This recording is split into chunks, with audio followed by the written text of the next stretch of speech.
Bagyong Paolo nananatiling malakas habang papalapit na sa Northern at Central Luzon. Posibleng mag-landfall bukas, October 3. Nakataas na ang Tropical Cyclone Wind Signal number 2 at Signal number 1 sa ilang lalawigan. May banta na rin ng storm surge at malalakas na pag-ulan. Pagkatang hapon Pilipinas, ito ang Pilipinas weather ngayon. Ngayon ang pinakahuling datos mula sa Pag-asa hinggil sa Tropical Storm Paulo na may international name na Matmo ayon sa Tropical Cyclone Bulletin number 6. Mga kababayan, huling namataan ang sentro ng Bagyong Paulo kaninang alauna ng hapon sa layong 530 km silangan ng Infanta, Quezon. Tagla nito ang lakas na hangin na umaabot sa 75 km bawat oras. Malapit sa gitna at may pagbugso hanggang 90 km bawat oras. Kumikilos ito pakanluran sa bilis na 20 km bawat oras. Umaabot sa halos 350 kilometers mula sa gitna ang lakas ng hangin ng bagyo na nagdadala ng malalakas na pag-ulan at hanggang gale force wind. At dahil dito, narito na ang Tropical Cyclone Wind Signal. Signal number 2, may banta ng gale force wind sa loob ng 24 oras. Maaari itong magdulot ng minor hanggang moderate na pinsala sa buhay at ari-arian. Kabilang dito ang mga lugar sa Central at Southern Isabela, Northern Quirino, Northern Nueva Vizcaya, Eastern Mountain Province, Ifugao at Northern Aurora. Habang signal number 1 naman, may banta ng malalakas na hangin sa loob ng 36 hours, posibleng magdulot ng minimal hanggang minor na pinsala. Kabilang ang lugar ng Cagayan, nalalabing bahagi ng Isabela, Quirino at Nueva Vizcaya, Abra, Apayao, Kalinga, Benguet at nalalabing bahagi ng Mountain Province. Ilocos Region, kabilang ang Ilocos Norte, Ilocos Sur, La Union at Pangasinan.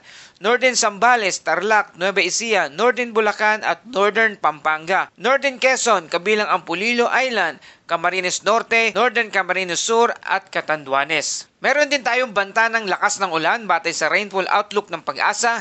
Ngayong araw hanggang bukas, October 3, merong higit sa 200 mm na ulan na buhos ng ulan sa lugar ng Aurora.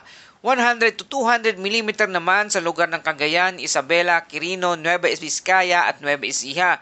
50 to 100 mm naman sa Apayao, Kalinga, Ifugao, Benguet, Pangasinan, Tarlac, Pampanga, Bulacan, Rizal at Quezon. Camarines Norte at Camarines Sur, Catanduanes, Albay at Sorsogon. Bukas at tanghali hanggang Sabado, October 4, higit 200 mm naman na dami ng ulan sa lugar ng La Union at Benguet. 100 to 200 mm sa lugar ng Aurora, Isabela, Quirino, Abra at iba pang bahagi ng Cordillera. Habang 50 to 100 mm naman na buhos ng ulan sa lugar ng Ilocos Norte, Nueva Ecija, Zambales, Pampanga, Bulacan, Bataan at Tarlac. Babala po mga kababayan, posible ang pagbaha at landslide lalo na sa mga bulubunduking lugar. Dahil dyan, sa sama ng panahon, meron din po tayong banta ng storm surge. Ayon sa Storm Surge Warning number 5, may moderate to high risk ng storm surge na aabot ng 1 hanggang 3 metrong taas sa mga baybaying dagat ng Ilocos Norte, Cagayan, Isabela, Aurora, Quezon, Camarines Norte, Camarines Sur at Catanduanes. Inaasahan mararanasan ito sa loob na susunod na 36 hours. Mga paalala, huwag munang pumunta sa dalampasigan o mangisda sa dagat. Kanselahin muna ang anumang sea travel at sumunod sa abiso ng mga lokal na opisyal. At para sa ating kondisyon ng karagatan, napakapanganib ang paglalayag sa seaboard ng Isabela at Eastern Cagayan kung saan maaring umabot sa 5 hanggang 6 na metro ang alon. Rough seas din ang Eastern Aurora, Pulilio Island, Catanduanes, Ilocos, Camarines Norte at Camarines Sur. Habang moderate seas naman sa La Union, Pangasinan, Quezon, Northern Samar at Bicol Region. Mga kababayan, narito ang track outlook ng Bagyong Paulo. Kung hindi magbabago ang direksyon, inaasahan ang Bagyong Paulo tatahak pakanluran sa susunod na 12 oras at kalaunan naman ay magiging west-northwest ang direksyon nito. Posibleng maglandfall bukas, October 3 sa umaga sa pagitan ng Southern Isabela o kaya Northern Aurora. Lalampas ito sa Northern Luzon at lalabas naman sa West Philippine Sea bandang hapon ng Biyernes. Paglabas nito sa Luzon, posibleng lumakas pa ito at maging isang typhoon category bago lumabas ng Philippine Area of Responsibility sa darating naman na Sabado, October 4. Kaya narito ang paalala sa ating mga kababayan. Ang pinakamataas na posibleng wind signal ay signal number 3. Ngunit hindi isinasantabi ang worst case scenario na posibleng umabot pa ito ng signal number 4.